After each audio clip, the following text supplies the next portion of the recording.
नमस्कार, जी न्यूज पर आपके साथ मैं हूं अदिति त्यागी। रात के 8 बजने वाले हैं और जी न्यूज पर यह वक्त होता है बड़े मुद्दों पर बड़ी बहस का। और आज की हमारा बहस का मुद्दा है गुजरात का चुनाव। और इसमें भी मुद्दा है कि 1 दिसंबर और 5 दिसंबर को जब वोट पड़ेंगे तो किस पर पड़ेंगे? सड़क, बिजली, पानी, स्कूल, लॉ एंड ऑर्डर, नौकरी, रोजगार पर, या फिर अब ध्यान से सुनिएगा, राम मंदिर पर, राम पर, कृष्ण पर, हनुमान पर, hard Hindutva versus soft Hindutva पर, या इसे और सीधा सीधा कहें तो क्या धर्म की राजनीति के आधार पर या धार्मिक समीकरणों के आधार पर वोट पड़ेंगे? ये सोशल मीडिया का जमाना है। मोबाइल के एक बटन पर सूचना इधर से उधर हो जाती है। ट्विटर, फेसबुक, इंस्टा पर एजेंडा बड़ी तेजी से फैलता है। मिसाल के तौर पर हिजाब का मुद्दा दिसंबर में कर्नाटक में उठा था, लेकिन मार्च में उत्तर प्रदेश चुनाव में भी काम कर रहा था। कुछ ऐसा ही गुजरात में ही होने जा रहा है क्या? चुनाव से महीने पहले हर पार्टी सड़क, पानी, बिजली की बात करती है, लेकिन वोटिंग जैसे जैसे नजदीक आती है, ट्रेडिशनल मुद्दे ऊपर आ जाते हैं तो वोटिंग को बूम देते हैं। आखिर क्यों? लीक से हटकर गृह मंत्री अमित शाह ने कहा कि राहुल गांधी जरा टिकट कटाकर अयोध्या घूम आए। आखिर क्यों केजरीवाल ये कहते हैं कि गुजरात में सरकार बनवा दो तो अयोध्या की तीर्थ यात्रा कराऊंगा? क्यों कहते हैं कि मैं हनुमान भक्त हूं? क्यों कहते हैं मैं कृष्ण का अवतार हूं? कांग्रेस के नेता कमलनाथ मध्य प्रदेश के छिंदवाड़ा में एक मंदिर नुमा केक काटते हैं तो बीजेपी क्यों कहती है कि हिंदू आस्था के अपमान का नतीजा कांग्रेस को गुजरात में भुगतना पड़ेगा? क्यों असदुद्दीन ओवैसी अपनी हर सभा में कहते हैं कि इस चुनाव में सबको हिंदुओं के वोट चाहिए और मुसलमानों का सगा कोई नहीं है? राहुल गांधी पिछले चुनाव में जनेऊधारी बन गए थे, कांग्रेस को इसका थोड़ा फायदा भी मिला था। क्या 22 तारीख को गुजरात पहुंचेंगे तो क्या फिर उसी ट्रैक पर दिखाई देंगे? इसीलिए कसम संविधान की में बड़ी बहस जरूरी है, क्योंकि देश में हर मुद्दे को गुजरात चुनाव से जोड़कर देखा जा रहा है। ये बहस जरूरी है क्योंकि गुजरात चुनाव में ध्रुवीकरण की राजनीति के आरोप लग रहे हैं। ये बहस जरूरी है क्योंकि गुजरात चुनाव में हिंदुत्व का मुद्दा नेता अपने बयानों से गरमा रहे हैं। ये बहस इसलिए भी जरूरी है कि चुनावी लड़ाई में क्या एक बार फिर से धार्मिक समीकरणों और साथ ही ध्रुवीकरण का जिक्र, जिसका हमने पहले जिक्र किया भी, क्या उसी के इर्द गिर्द ये जो चुनावी महाभारत है वो सिमटता जा रहा है? और ये बहस इसलिए भी जरूरी है कि असल मुद्दे इस चुनावी धर्म युद्ध में क्या कहीं खोते जा रहे हैं। बड़ा सवाल ये भी है क्या soft Hindutva versus hard Hindutva की लड़ाई गुजरात में इस बार भी सारे मुद्दों को ओवरलैप कर देगी? गुजरात में चुनाव के पहले राउंड में 12 दिन बाकी, तो क्या धर्म का ये चुनावी तीखापन, धर्म की ये मार्केटिंग आने वाले दिनों में और बढ़ेगी? बहस से पहले इन बयानों पर नजर डालिए, उसके बाद कई खास मेहमान हमारे साथ हैं।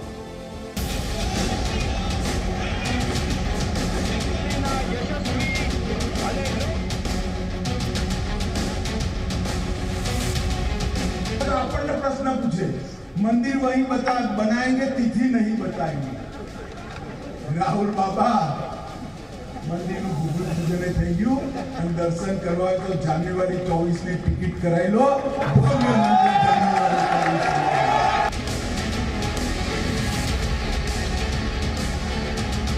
अयोध्या में राम मंदिर बन रहा है।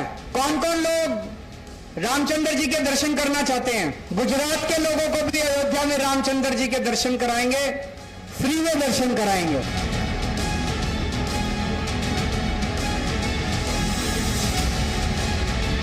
ये बगला भगत है, इनका भगवान की भक्ति से कोई लेना देना नहीं है। ये वो पार्टी जो कभी राम मंदिर का विरोध करती थी,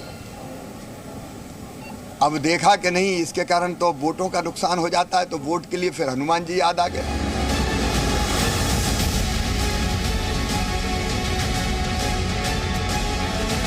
आस्थाओं पर कुठाराघात मत करिए, चुनावी हिंदू मत बनिए।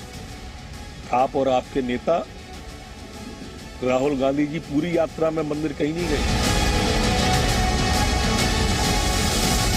भारत माता की, भारत माता की।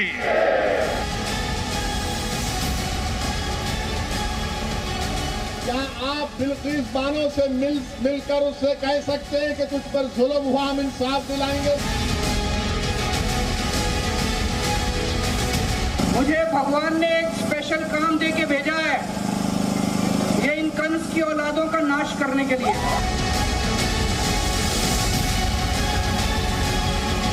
अंग्रेजी में लिखी है तो मैं अंग्रेजी में बोल देता हूं। I beg to remain Sir, your most obedient servant, V.D. Savarkar.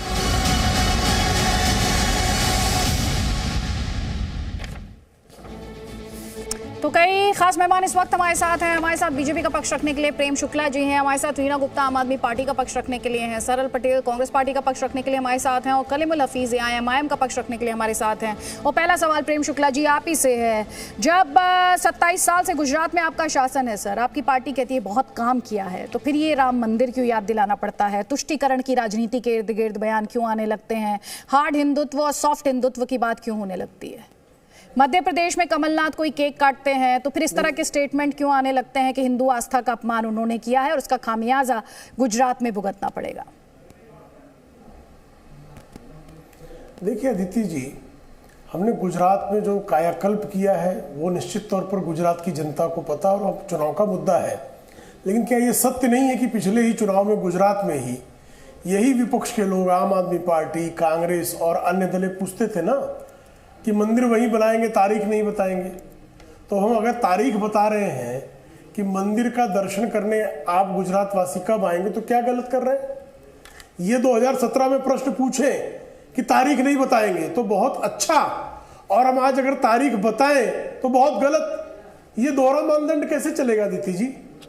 तो बिल्कुल नहीं चलेगा। और आप कृपा करके मुझे बताइए ना, अभी काबा की कोई केक बनाकर तलवार से काटने की हिम्मत कर सकता है? पैगंबर मोहम्मद साहब का कार्टून बनाने वाले का तो सर तन से जुदा होने की धमकियां आने लगती हैं और हत्याएं होने लगती हैं। और श्री राम मंदिर जिसके निर्माण में तमाम बाधाएं कांग्रेस ने 7 दशकों तक की, आज वह भव्य राम मंदिर जब निर्माण साकार हो रहा है तब उसको आप केक बनाकर काटेंगे, तो यह क्या हिंदुओं की आस्थाओं पर प्रहार नहीं है? हिंदू की आस्था नहीं है? पहले कमेंट के लिए ईसाइयों की आस्था है। ठीक है, जवाब दीजिए। सरल पटेल जी आप जवाब दीजिए। ये कह रहे हैं हमसे पूछते थे तारीख नहीं बताएंगे, अब हम तारीख भी बता रहे हैं, हम टिकट भी दे रहे हैं। तो शुरुआत आपने की है, कांग्रेस बीजेपी ये कह रही है कांग्रेस पार्टी से। देखिए, शुरुआत हमेशा भाजपा करती है। भाजपा के पास कोई असल मुद्दे नहीं है, अपना काम गिनाने की कोई अचीवमेंट्स दिखाने की कोई लिस्ट नहीं है, इसलिए वो हर चुनाव में एक तुष्टीकरण की राजनीति का सहारा लेते हैं और जनता के जो मुद्दे होते हैं उनसे भटकाने की बात करते हैं। और इस चुनाव में भी अभी भी जो ये हो रहा है वो उसी दिशा में काम हो रहा है कि जनता के जो असल मुद्दे हैं, जो भ्रष्टाचार, जो मिसगवर्नेंस और ये है, उससे भटकाने की ये पूरी कोशिश की जा रही है भारतीय जनता पार्टी की। आपके पास अभी 30 सेकंड्स का और वक्त है, आप अपने कमेंट में अगर कुछ ऐड करना चाहे तो ऐड कर सकते हैं। नहीं, जैसे प्रेम शुक्ला जी ने कहा था कि जो इकोनॉमिक्स, उन्होंने कहा कि जो विकास हुआ है गुजरात का, तो उस पे मैं उनसे पूछना चाहूंगा कि इस बार जो जीडीपी हमारा रेट है, गुजरात का ग्रोथ रेट है, वो -1.3% है। तो ये इन मुद्दों पे क्यों नहीं बात करते कि यहाँ पर इकोनॉमिक स्लो डाउन हो रही है? इन मुद्दों पे क्यों नहीं बात करते? ठीक है, आप इकोनॉमिक स्लो डाउन की जिक्र कर रहे हैं, लेकिन मैं आपसे भी पूछूंगी, राहुल गांधी का जो सावरकर वाला कमेंट है उसकी टाइमिंग को लेकर भी सवाल है, वो मैं आपसे आगे पूछूंगी। रीना जी, एक कमेंट यहाँ पर बताया जाता है कि कंसों का कंस के जो वंशज हैं उनका नाश करना है, तीर्थ यात्रा कराई जाएगी, इस तरह के स्टेटमेंट्स क्यों दिए जाते हैं अगर बात असल मुद्दों की है तो? रीना जी, आवाज नहीं आ रही है आपकी। आदित्य जी, आम आदमी पार्टी और श्री अरविंद केजरीवाल हम हमेशा से कहते आए हैं कि हम चाहते हैं कि पूरे देश में और गुजरात में भी राम राज्य हो, लेकिन हमारे राम राज्य की परिभाषा थोड़ी अलग है। हमारा राम राज्य ऐसा है जिसमें कोई भूखा ना सोए, हमारा राम राज्य ऐसा है जिसमें कोई माँ दुखी ना हो। मैं आज उन सब मोरबी की माओं का दुख समझ सकती हूँ जिनके बच्चे भारतीय जनता पार्टी के भ्रष्टाचार के कारण जिनकी मृत्यु हो गई। हमारा राम राज्य ऐसा है जिसमें सबको बढ़िया शिक्षा मिले, हमारा राम राज्य ऐसा है जिसमें सबको बढ़िया अस्पताल मिले, सबको अच्छी नौकरी मिले। ये है असली राम राज्य। वहीं भारतीय जनता पार्टी एक ऐसी पार्टी है जिन्होंने राम मंदिर के कि उसमें भी घोटाला करा, राम मंदिर के नाम में जो चंदा इकट्ठा हुआ उसको भी ये लोग खा गए। ऐसी भ्रष्टाचारी पार्टी है, इनको सबकी बद्दुआएं लगने वाली हैं। गुजरात की उन सब माओं की बद्दुआएं लगने वाली हैं जिनके बच्चों की मृत्यु हुई है मोरबी कांड में। ठीक है रीना जी, लेकिन अयोध्या की मुफ्त तीर्थ यात्रा से राम राज्य आ जाएगा, ये सवाल मैं आपसे पूछूंगी। अभी जब एक कमेंट ले लूंगी कलीमुल हफीज साहब का, तो मैं आपसे भी सवाल पूछूंगी। तो यहाँ तो राम राज्य, हिंदू सेंटिमेंट, कलीमुल हफीज जी आपके यहाँ तो मुस्लिम सेंटिमेंट पर पूरी राजनीति आधारित है आपकी। तो नहीं, आप ये बताइए कि जब सो कॉल्ड सेकुलर पार्टीज का ये हाल है, एक जनेऊ दावरी बन चुका है और दूसरा जो है वो नरेंद्र मोदी बनने की कोशिश कर रहा है। आप बताइए कि जब आम आदमी पार्टी के एक नेता से पूछा जाता है कि बिल्किस बानो पे आप क्या कहोगे, तो वो कहते हैं हमें इससे कोई मतलब नहीं है, हम तो स्कूल की और दूसरी चीज़ों की बातें करेंगे। दूसरी तरफ वो नोट पे गणेश जी की और लक्ष्मी जी की फोटो की बात करते हैं। तो हमाम में सब एक से हो चुके हैं। आखिर हमारी बात कौन करेगा? उन मजलूमों की बात कौन करेगा? दलितों और अल्पसंख्यकों की बात कौन करेगा? भारतीय जनता पार्टी तो नरोदा पाटिया में जो कन्विक्टेड हैं मनोज कुकरानी, उसकी बेटी को टिकट देती है। भारतीय जनता पार्टी तो गोधरा के एमएलए जिसने बिल्किस बानो के हत्यारे और बिल्किस बानो की फैमिली के जो बिल्किस बानो के बलात्कारी और बिल्किस बानो की फैमिली के हत्यारों को जो ये कह रहे थे छुड़वाते टाइम कि ये संस्कारी है, उनको टिकट दे देती है। तो भारतीय जनता पार्टी मोरबी के जो हत्यारे हैं, मोरबी के पुल के जो हत्यारे हैं, उन पे तो कार्रवाई नहीं करती, लेकिन जो और हत्यारे हैं उनको अपना वो प्रचारक बनाती है और बाकायदा। ठीक है, इस पे जवाब आप प्रेम शुक्ला जी का लीजिएगा। आप इस पर जवाब लीजिएगा प्रेम शुक्ला जी का, लेकिन आपकी पार्टी पर आरोप ये लगते हैं, सुनिए ध्यान से कलीमुल हफीज जी, जिन पर अभी आप आरोप लगा रहे थे लक्ष्मी जी और गणेश जी के नोट को लेकर, और अपने ओपोनेंट्स पर प्रहार कर रहे थे, सेक्युलर पार्टीज पर प्रहार कर रहे थे, वो तो आप पर ये आरोप लगाती है ना कि शेरवानी और टोपी पहनकर आप भगवाधारियों की मदद करते हैं। ये आरोप आप पर लगाते हैं। आप सेक्युलर पार्टीज को कटघरे में खड़ा कर रहे हैं, वो भी आपको कटघरे में खड़ा करते हैं। कोई नहीं, पहले आप जवाब ले लीजिए प्रेम शुक्ला। देखिए, हम तो गुजरात के कायाकल्प की बात करते हैं। 69,000 किलोमीटर जिस तरह से नहरों का निर्माण हुआ, आप बता दीजिए कहीं कांग्रेस की सरकार ने, आम आदमी पार्टी की सरकार ने, कहीं एमआईएम ने 1 किलोमीटर भी नहर बनाई हो किसी प्रदेश में? बता दें आप बताइए ना कि जिस तरह से जो है गुजरात में 100% नल से जल, आज तक दिल्ली जैसे महानगर में 100% नल से जल देने में आम आदमी पार्टी कामयाब नहीं हुई। लेकिन गुजरात जहां पर जब आदरणीय नरेंद्र मोदी जी मुख्यमंत्री नहीं हुए थे, तब जल के लिए लोग तरसते थे। सरदार सरोवर डैम बनाकर उन्होंने सौराष्ट्र और कच्छ को जल पहुंचाने का काम, जिस तरह से इंडस्ट्रियलाइजेशन गुजरात का हुआ, ये हमारे लिए निश्चित तौर पर जो है गौरव की बात है कि हर शहर, नहीं तो पहले एक स्थिति ये थी कि वापी अहमदाबाद हाईवे के दोनों किनारों के अलावा किसी जिले का जो है वो औद्योगिकरण नहीं हुआ था। पूरे गुजरात का औद्योगिक, उन्होंने जीडीपी की बात की। आप मुझे बताइए ना, 99,000 करोड़ रुपए की जीडीपी हुआ करती थी जब कांग्रेस की सरकार थी। स्टेट की जीडीपी आज 19 लाख करोड़ रुपए की स्टेट की जीडीपी है।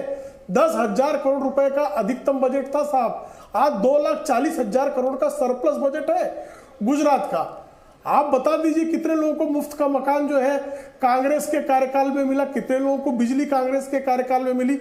भोजन के समय बिजली गुल हो जाया करती थी, आज 24 घंटा बिजली 18,000 गांवों में पहुंच रही है। ये आदरणीय नरेंद्र मोदी जी के नेतृत्व में विकास का ही परिणाम है ना। सरल पटेल।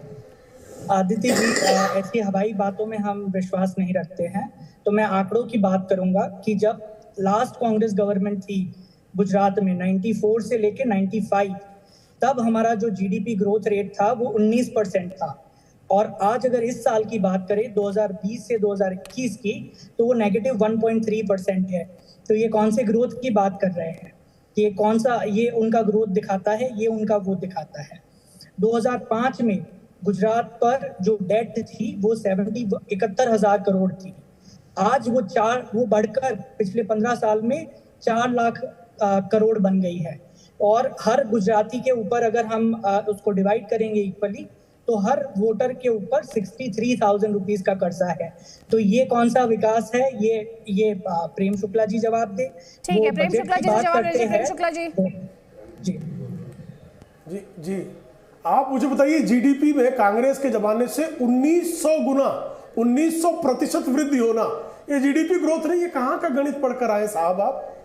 आप 99,000 करोड़ की गुजरात स्टेट की कुल जीडीपी थी, आज अगर 19 लाख करोड़ की जीडीपी हुई है तो बिना ग्रोथ के हो गई है। गणित का जो सामान्य विद्यार्थी होगा वो भी इस चीज को जानेगा। 10,000 करोड़ रुपए का आपका कुल बजट का आकार हुआ करता था, आज जो 2,40,000 करोड़ का सरप्लस बजट है, हर गांव में पानी है, हर गांव में बिजली है, सोलर पावर का सबसे बड़ा हब जो है। साहब मैं आपके बीच में नहीं बोल रहा था सौरव जी, जरा शांति से सुनेंगे साहब, जरा शांति से सुनेंगे। मैं तो आपको सुन रहा हूं ना शांति से जनाब, जरा शांति से सुन लीजिए। सरप्लस स्टेट मुझे बताइए, एक आप स्टेट बता दीजिए। आपके जमाने में शिक्षा में जो है ड्रॉप आउट रेट था 37%, आज जो 3% के नीचे है। विद्यालयों की जो स्थिति, और आप जो बात की जाती है स्वास्थ्य की, 5 लाख रुपए के आयुष्मान योजना के तहत हर गुजरात के नागरिक को प्राइवेट अस्पतालों में भी इलाज कराने की व्यवस्था क्यों नहीं दे पाए भाई आप 70 सालों में? एक राज्य बता दीजिए, गुजरात की तो छोड़ दीजिए, पूरे देश का सौरव भाई एक राज्य बता दीजिए जहां कांग्रेस आज भी शासन कर रही हो। सबसे बड़ी ज्यादा बेरोजगारी कहां है? राजस्थान में। सबसे अधिक बलात्कार कहां हो रहे हैं? राजस्थान में। सबसे किसानों का कर्ज माफ करने की बात आपने की थी कि हम 10 दिन में कर देंगे, 4 साल बीत गए साहब, अभी फिर बीच में बोलने लगे साहब, फिर बीच में बोलने लगे। 26% है ग्रो आपके यहाँ बेरोजगारी दर, 26% बेरोजगारी दर है राजस्थान में बगल में। और अहमदाबाद में कांग्रेस कार्यालय का घेराव राजस्थान के बेरोजगारों ने आकर किया हुआ है साहब। पूरे देश में सबसे अधिक बलात्कार, सबसे अधिक महिलाएं असुरक्षित का है। थाने में अगर बलात्कार पीड़िता शिकायत लेकर चली जाती है, जो बातें हम डिबेट में देखते हैं उसी तरह की बातें रैलीज में कितनी होती हैं, जनसभाओं में कितनी होती हैं। अब भारत जोड़ो यात्रा राहुल गांधी कर रहे हैं और एक बार फिर सावरकर पर उन्होंने हमला बोला। उन्होंने कहा कि सावरकर ने महात्मा गांधी और जवाहरलाल नेहरू को धोखा दिया। राहुल गांधी ने सावरकर का माफीनामा भी दिखाया। ये देखिए, ये मेरे लिए सबसे जरूरी डॉक्यूमेंट है। ये देखा आपने, दिख रहा है आपको? और इसमें आप देख लीजिए, ये सावरकर जी की चिट्ठी है जिसमें उन्होंने अंग्रेजों को लिखा है।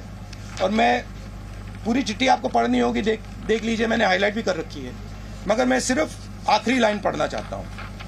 अंग्रेजी में लिखी है तो मैं अंग्रेजी में बोल देता हूं। I beg to remain sir your most obedient servant V D. Savarkar. Hindi में ट्रांसलेशन कर देता हूं, सर मैं आपका नौकर रहना चाहता हूं। ये मैंने नहीं लिखा, ये सावरकर जी ने लिखा है। तो इसको आप पढ़ लीजिए, देख लीजिए। अगर फडणवीस जी देखना चाहते हैं इसको, वो भी देख लें। तो मैं तो इसमें बहुत क्लियर हूं, सावरकर जी ने अंग्रेजों की मदद की थी। तो सरल पटेल, यहां पर क्या किसी की समझ से परे है कि जब सावरकर का जिक्र होता है तो हिंदुत्व का जिक्र होता है? और राहुल गांधी 22 तारीख को जाने वाले हैं गुजरात, क्या उससे पहले उन्होंने उस चुनावी पिच को हिट करना शुरू कर दिया है जो कि 2017 में भी दिखाई दी थी? अदिति जी, ये सावरकर का जो मुद्दा है, ये कोई पॉलिटिकल मुद्दा नहीं, ये आइडियोलॉजिकल मुद्दा है। और इसको कोई पॉलिटिकल पिच से ना जोड़कर देखा जाए, ये एक ऑनगोइंग आइडियोलॉजिकल बैटल का हिस्सा है। और जहां तक बात है कि तो सावरकर की आइडियोलॉजी क्या है? हिंदुत्व की ही बात करते हैं ना आप जब सावरकर की आइडियोलॉजी की बात करते हैं। देश से गद्दारी उनकी आइडियोलॉजी है और अंग्रेजों की खुदपीरी करना उनकी आइडियोलॉजी है। कोई हिंदुत्व उनकी आइडियोलॉजी। प्रेम शुक्ला जी, देखिए, अगर जो है सावरकर जी की कंडीशन जिस कंडीशन में थे, अगर उसमें उन्होंने पत्र लिखा इसको अगर गद्दारी है, तो पंडित जवाहरलाल नेहरू सावरकर से पहले गद्दार है। नाभा जेल में उनको सिर्फ 1 सप्ताह बंद रखा था, माफीनामा लिख के दिया था पंडित जवाहरलाल नेहरू का। सितंबर 1923 में नाभा जेल में उनको बंद कर दिया था। उनको सिर्फ शौच की अच्छी व्यवस्था नहीं थी, इस कारण पंडित मोतीलाल नेहरू अंग्रेजों के चरण चाटने गए, माफीनामा पंडित जवाहरलाल नेहरू ने देखा, और उसके बाद पंडित जवाहरलाल नेहरू के एडविना से क्या संबंध रहे, किस तरह से एडविना के सिगरेट मंगाने के लिए भारत के खर्च किए गए, किस तरह से उनकी मृत्यु के बाद किस तरह से जहाज गए, तो पंडित जवाहरलाल नेहरू पहले गद्दार है।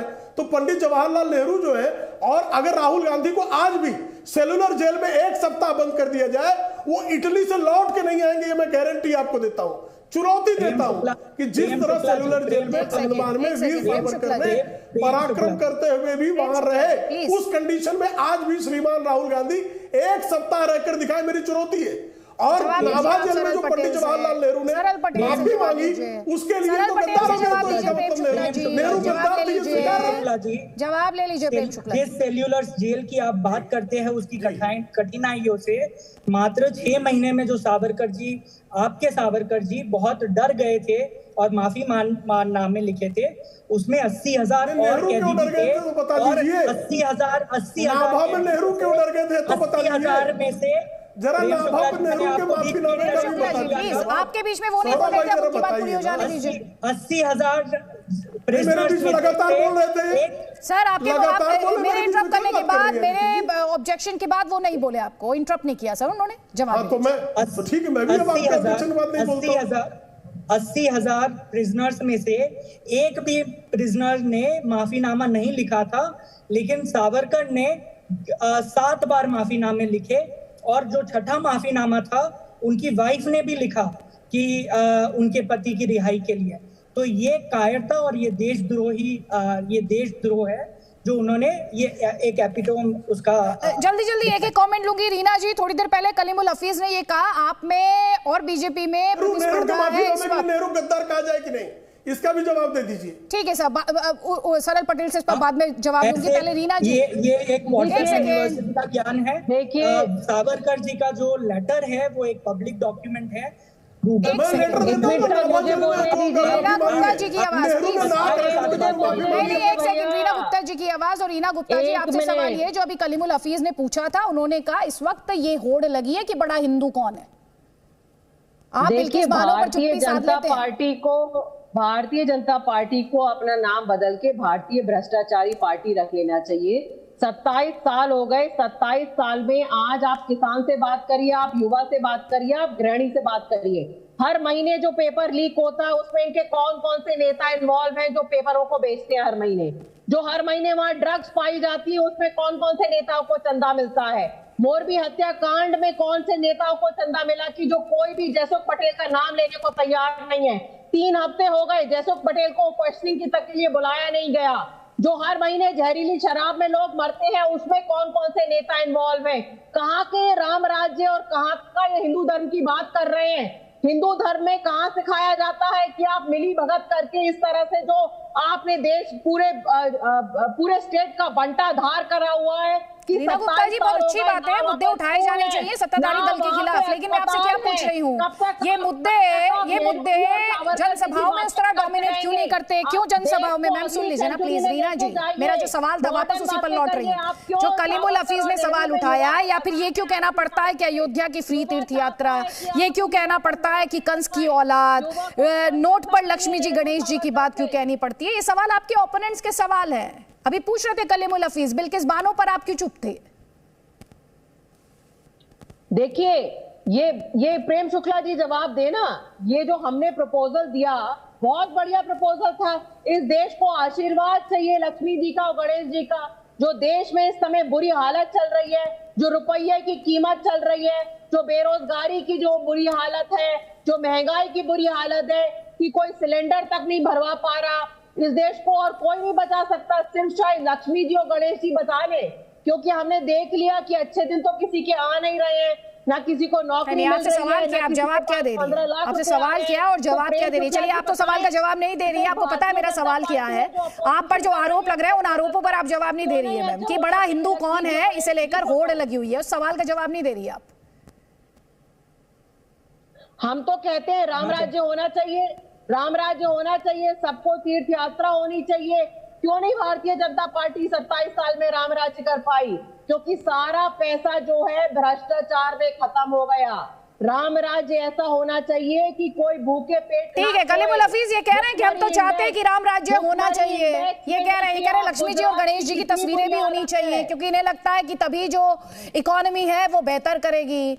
लेकिन कलीमुल हफीज, आपकी पार्टी पर जो आरोप लगते हैं, जिसमें ये कहा जाता है टोपी और शेरवानी पहनकर आप भगवाधारियों की मदद करते हैं, किया ना इन्होंने देखिए, अरविंद केजरीवाल जी जब राजनीति में आए थे, ये सुनिए उस रीना टाइम गुप्ता जी उन्होंने कह ये रही कहा है था फिर कि से। देश में भ्रष्टाचार से भी बड़ा मुद्दा। काम किया इन्होंने।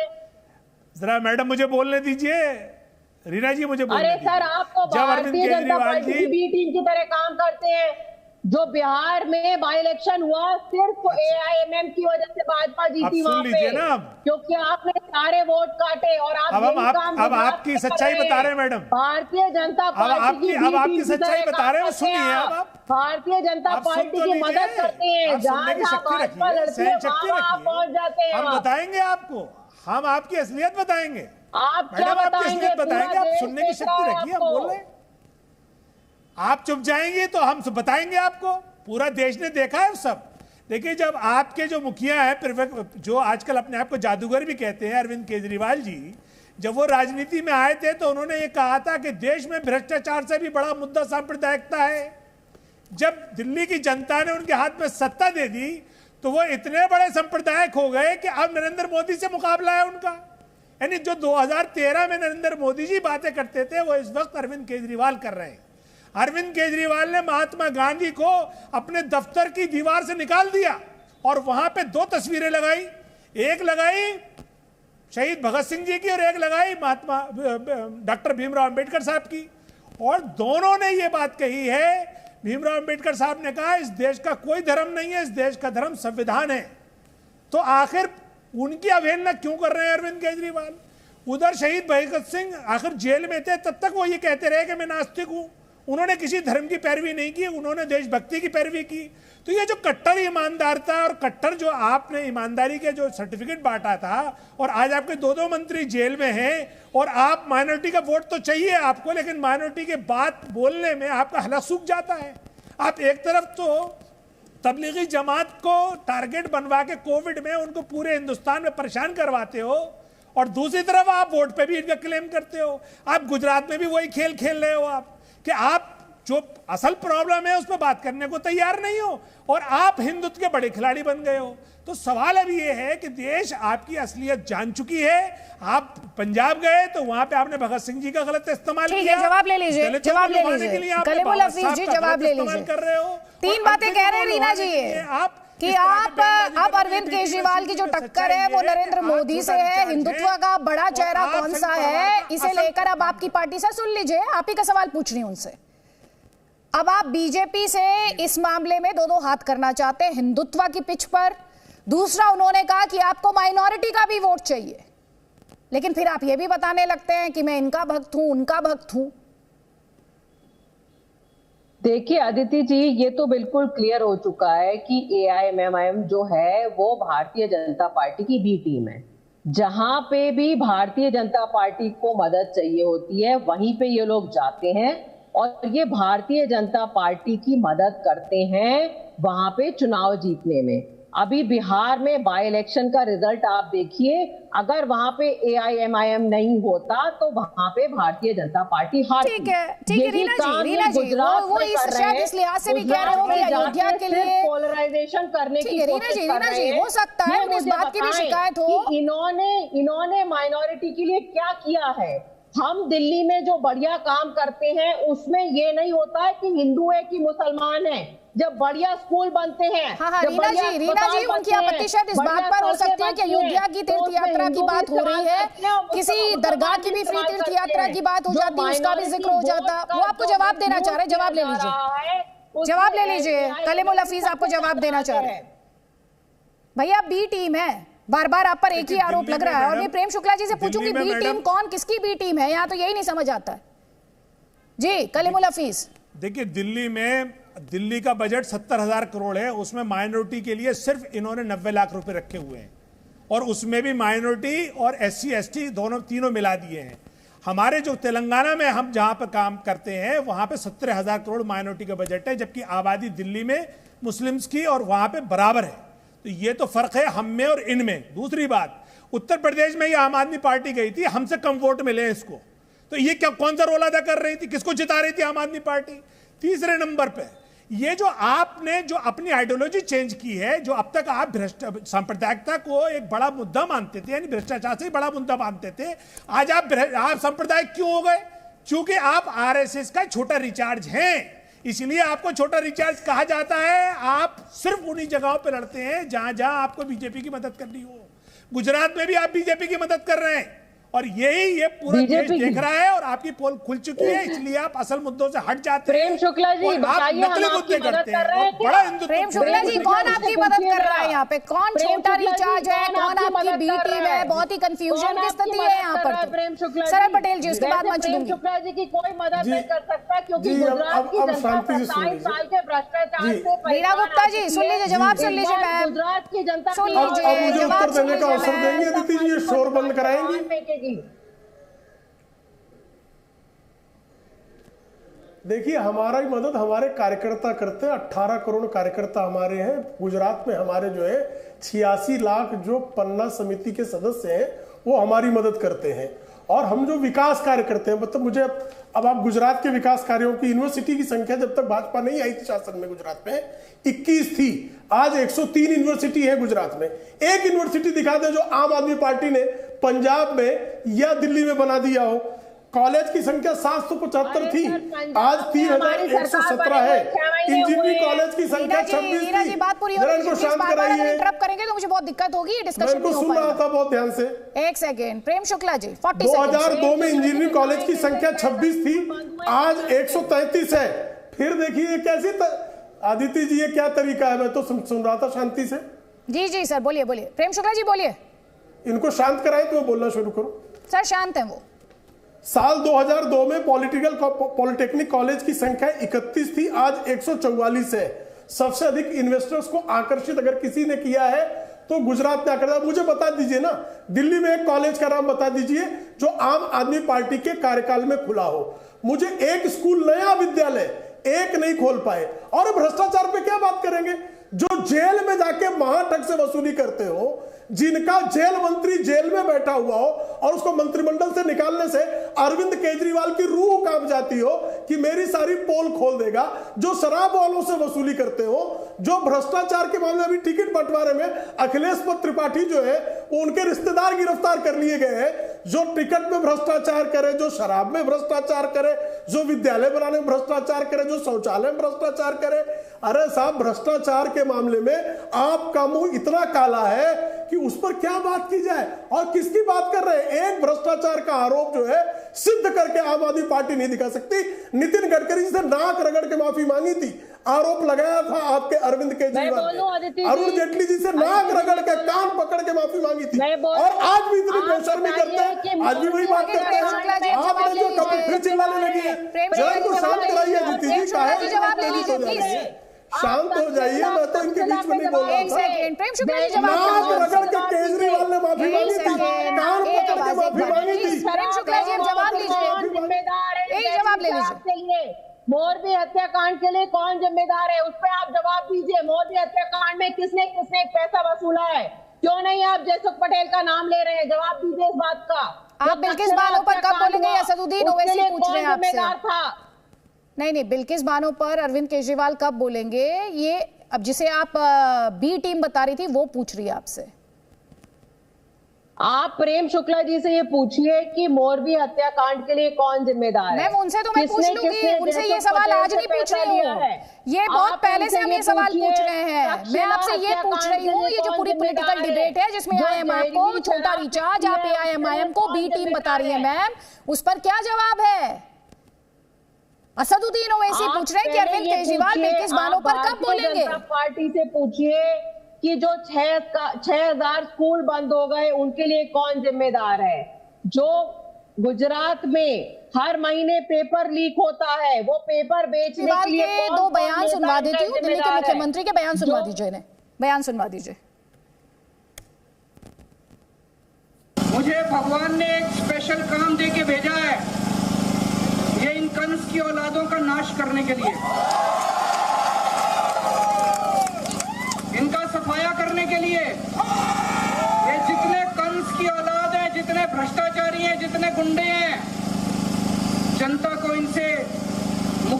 के लिए हम सारे मिलके भगवान के इस काम को पूरा करेंगे। भगवान हमारे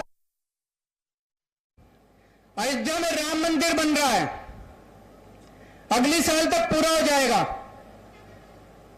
कौन कौन लोग रामचंद्र जी के दर्शन करना चाहते हैं, हाथ खड़े करके बताएं। सब लोग वहां पे जाना चाहते हैं, लेकिन जाने के लिए पैसे चाहिए, पैसे की कमी हो जाती है। पूरा परिवार लेके जाओ तो और खर्चा आता है, आना जाना रहना खाना पीना। दिल्ली में हमने शुरू किया है, दिल्ली में अभी हम रामलला के दर्शन करवाने के लिए लोगों को ले जाते हैं, सब कुछ फ्री है, सरकार देती है, आना जाना रहना खाना पीना।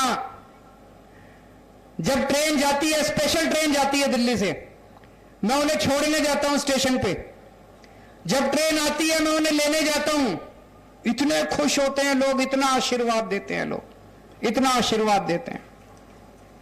गुजरात के लोगों को भी अयोध्या में रामचंद्र जी के दर्शन कराएंगे, फ्री में दर्शन कराएंगे। रीना जी, ये सब क्यों कहना पड़ा? देखिए अदिति जी, हर इंसान की ये वो होती है, विश होती है कि वो अपने जीवन में तीर्थ यात्रा करे। हमने जो राम राज्य की कल्पना करी है दिल्ली में, और जो राम राज्य हमने 6-7 साल में दिल्ली में लाया भी, उस राम राज्य का एक पार्ट ये भी है कि इंसान को तीर्थ यात्रा भी करने के लिए मिले। उसमें चाहे वो हिंदू हो चाहे वो मुसलमान, राम मंदिर जो है उसमें करप्शन किया बीजेपी ने। तीर्थ यात्रा जो है उसको सरकार मुहैया कराती है। मेरा तो भारतीय जनता पार्टी से ये सवाल है कि उन्होंने 27 साल में गुजरात में क्या किया, क्योंकि 27 साल में ना तो ये तीर्थ यात्रा करा पाए, ना ये स्कूल बनवा पाए, ना ये कॉलेज बनवा पाए, ना ये अस्पताल बनवा पाए, बहुत खुलवा दी, पाठशाला नहीं खुलवाई करवा पाए। तो 27 साल में क्या एक पाठशाला नहीं खुलवाई है, मधुशाला खुलवा ली है। ले तेरी की दे तेरी की, लो पियो दे पियो।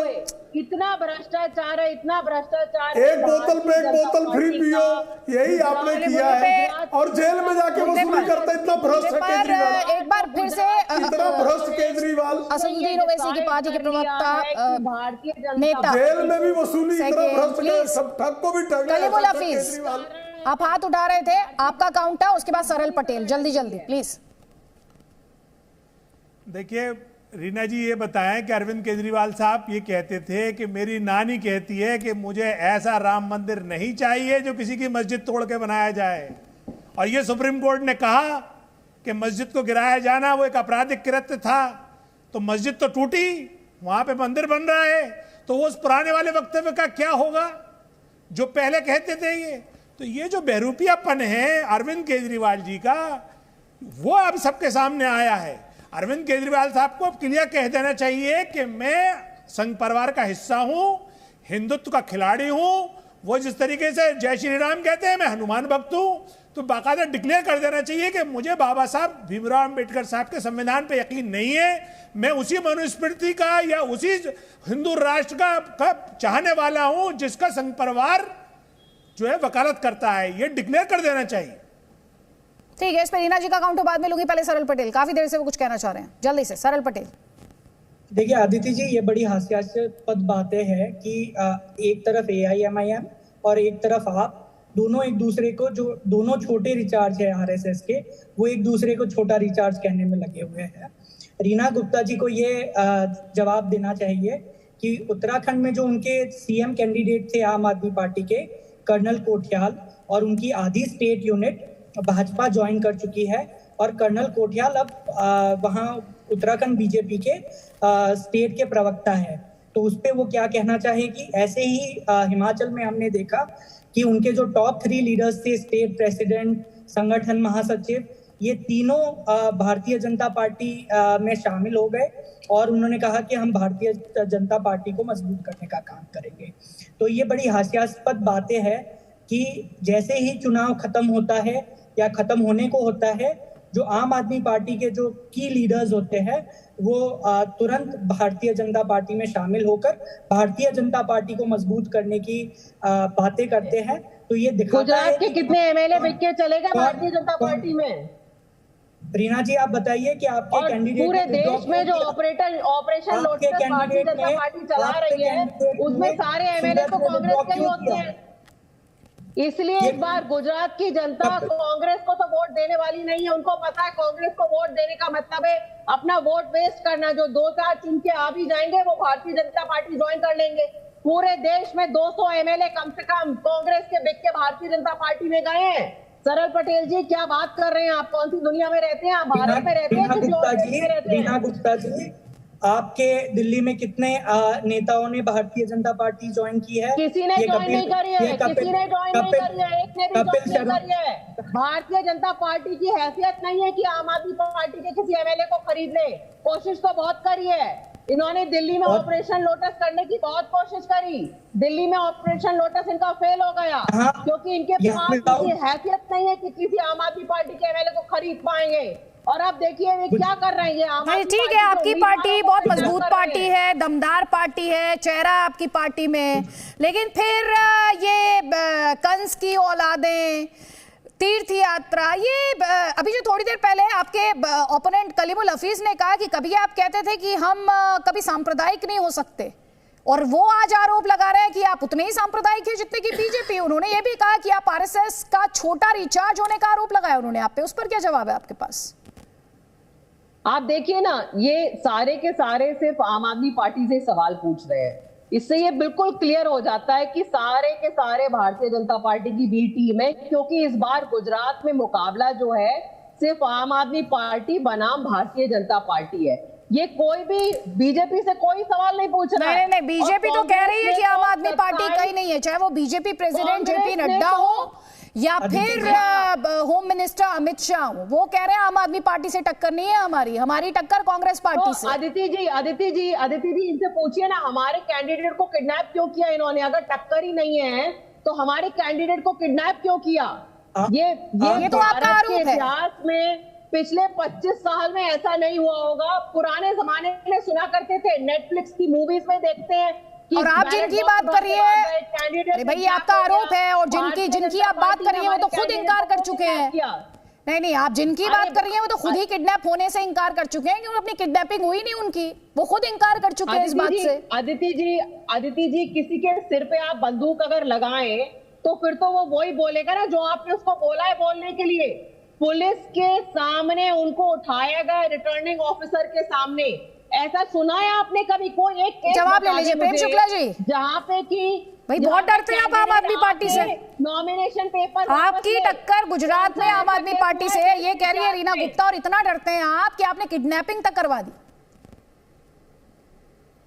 नहीं, ये तो कह रहे थे उत्तर प्रदेश में भी हमसे मुकाबला कर रहे हैं, एक सीट में मुश्किल से इनकी जमानत बची थी, उत्तराखंड में भी हमसे मुकाबला कर रहे थे, गोवा में भी हमसे मुकाबला कर रहे थे, महाराष्ट्र में हमसे मुकाबला करने आए थे, तो ये कहां मुकाबला करेंगे? और मुझे कृपा करके बताइए, नहीं तो इतने झूठे हैं, सुप्रीम कोर्ट में जाके माफी मांग लेंगे तो कोर्ट में जाके माफी मांगते हैं ना। अभी कंचन जरीवाला खुद ही कह रहे हैं कि हमसे पैसे लूट रहे थे, इनके कैंडिडेट जो दिल्ली में कह रहे हैं हमसे पैसे लूट रहे थे, तो केजरीवाल तो ठग है, एक ऐसा ठग है लगातार चिल्ला रहे, चीख रहे, इनके पास तर्क नहीं है, इनके पास तर्क नहीं चीखने के अलावा, उनकी पहुंच नहीं पाएगी, चीखने के अलावा कोई तर्क नहीं है।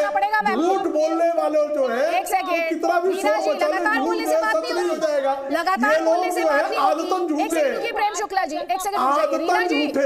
रीना जी, आप अगर ऐसे लगातार दूसरे गेस्ट को इंटरप्ट करेंगी तो मैम दिक्कत होगी, फिर मुझे मजबूरी में ऑडियो डाउन कराना पड़ेगा और वो आपको अच्छा नहीं लगेगा, और मैं भी नहीं करना चाहती हूं। तो आप अगर आरोप लगाती हैं तो जवाब सुनिए। प्रेम शुक्ला जी 40 सेकेंड्स जी। कंचन जरीवाला ने सामने से कहा है कि किस तरह से इनकी पार्टी के लोग उससे वसूली कर रहे थे, और अखिलेश पद त्रिपाठी दिल्ली में वसूली के मामले में नकदी के साथ उनके रिश्तेदार पकड़े गए। बाकायदा सिस्टम में सबूत की बात कर रही हैं ये किडनैपिंग के। तो सबूत ले जाने, निर्वाचन आयोग के सामने क्यों नहीं रख देते सबूत? है ये तो सबूत इनके पास शीला दीक्षित के खिलाफ सबूत था, जेटली जी के खिलाफ सबूत था, गडकरी जी के खिलाफ सबूत था, सिब्बल जी के खिलाफ सबूत था, और कान पकड़ के माफी मांगी। तो केजरीवाल जो है थूक के चाटने के मामले में वो अभ्यस्त है, वो तो अभी थूक रहे, चाट लेंगे अभी कल जाके फिर से।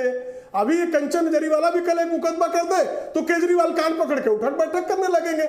जो आदमी बारंबार झूठ बोलते हुए पकड़ा गया हो फिर भी झूठ बोलता हो, उसकी बातों पर का जवाब देने का कोई औचित्य शेष बचता है क्या? चलिए से एक कमेंट कलीमुल हफीज आपका। कांग्रेस कह रही है आप भी छोटा रिचार्ज है बीजेपी का और संघ का, और आम आदमी पार्टी भी छोटा रिचार्ज है संघ और बीजेपी का।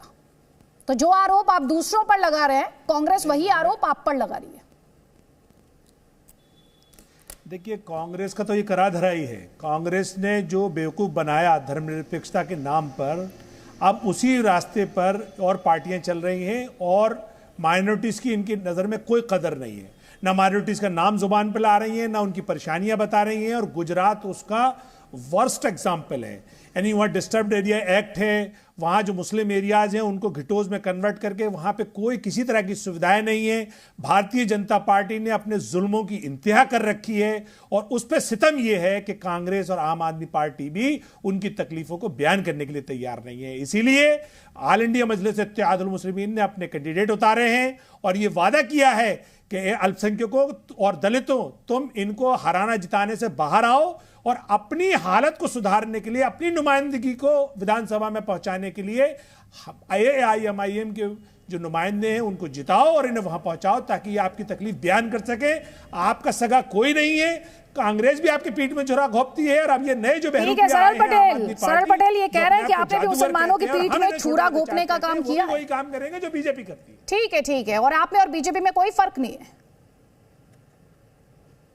देखिए आदित्य जी, इनका और ओवैसी जी का एक ही काम है, जब चुनाव नजदीक आएगा तो और जब जनता के मुद्दे हावी होते जाएंगे तब ये आके एक कम्युनल स्टेटमेंट डालेंगे, एक कम्युनल स्टेटमेंट देंगे, और पूरा जो नैरेटिव है चुनाव का वो एक हिंदू मुस्लिम बाइनरी में बदलकर उसके इर्द गिर्द लड़ने का काम करेंगे। पटेल साहब, हमारे इसमें क्या कम्युनल है? अभी जो मैंने कहा इसमें कुछ कम्युनल है? नहीं, हमने पास्ट इलेक्शंस में देखा है, चाहे यूपी हो, चाहे बंगाल हो, चाहे अच्छा ये बताइए, राहुल गांधी टेंपल जाएंगे इस बार, मंदिर जाएंगे सरल पटेल जी?